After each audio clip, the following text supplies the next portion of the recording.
Ladies and gentlemen, it's Ben Hansen with Ghosts of Morgan City on the Travel Channel. So we've had just an incredible response to some absolutely amazing footage of an alleged ghost that we captured on episode 3 that I wanted to give you some bonus material so you can see why we're so puzzled by this case. Now, there simply just isn't enough time when you're filming a show to take all of the analysis, all the footage, and cram it into 42 minutes worth, which is what actually airs. So I hope you enjoy this bonus content. You get a better idea of what we witnessed, and you can make up your mind for yourself.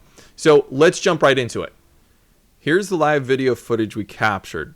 So after eating my excellent buffalo wings for dinner, I was sitting in the RV by myself reviewing EVP files. I saw this image appear in live time, and it's our footage, it's our cameras.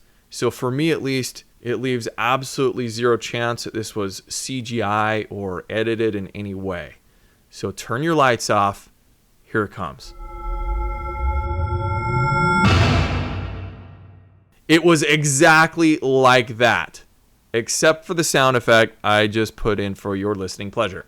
So we'll back up the tape a few minutes. I'm going to put the original audio from the camera back on. And here's some brand new footage for you that I'm sure will add a layer to this mystery.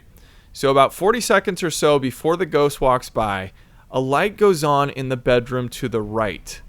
Now at the same time, we see movement of someone or something in the mirror on the left-hand side in the parlor right here.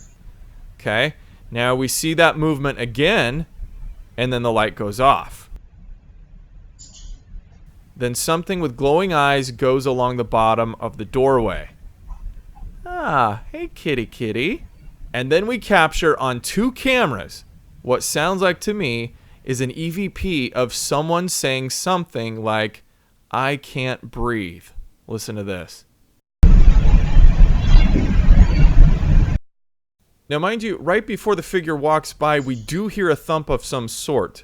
Sarah and I think maybe the cat jumped down from a table to the floor, but the actual figure makes no sounds of footsteps. Now I know what you're thinking because I've been racking my brain thinking the same thing. Why would a ghost need to turn on a light? Can they turn on lights? Absolutely, I think they can because I've seen it before.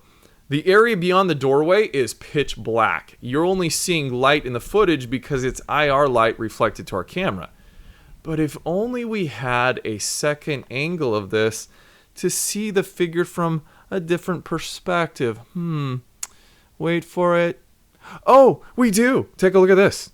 To the right of the dining room area is the den where we found the old nurse photos of Idlewild on the wall. We set up camera number 2 in the corner and it faces the dining room through the doorway in the far left.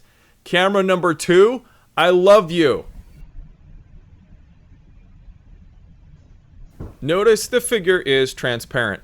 Like the parlor angle, there's no facial features, a semi-transparent flowy dress, and it looks like the figure is carrying a tray or something.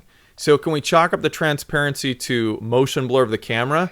Well, it's very different than the solid reflection of light we get coming off of Sarah, who I consider to be a real person, in her walkthrough at the same speed.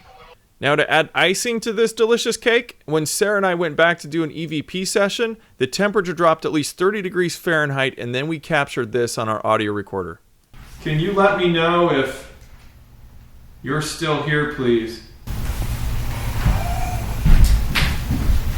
I'll take that as a moan in the affirmative. So in summary, here's what we did after filming. I went back to the house and figured out how this reflection worked.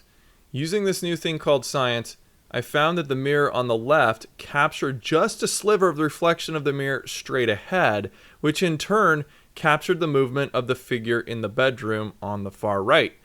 It was a full-on double mirror reflection all the way. Very beautiful and rare, might I add. I also had Sarah do another test where I matched up the camera perspective to the original. Since there were no height stickers like you would find in the doorway at a 7-Eleven, I had to measure how tall the figure was in comparison to some known objects, like the picture frame in the background. My best estimate is that the figure was 5 foot 2 inches. So I'm absolutely perplexed. I'm befuddled. I mean, if this was a live person, who would it be? We had the whole family clear out of the home.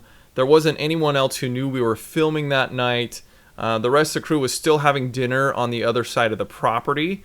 So the question is, if it's not an apparition, who walks barefoot in the pitch black wearing a semi-transparent gown-looking thing without a face? So I'll let you know if we uncover anything else. But in the meantime, thank you for watching. And to catch the rest of the season of Ghosts of Morgan City, you can tune into the Travel Channel on Friday nights. Stay classy, Morgan City.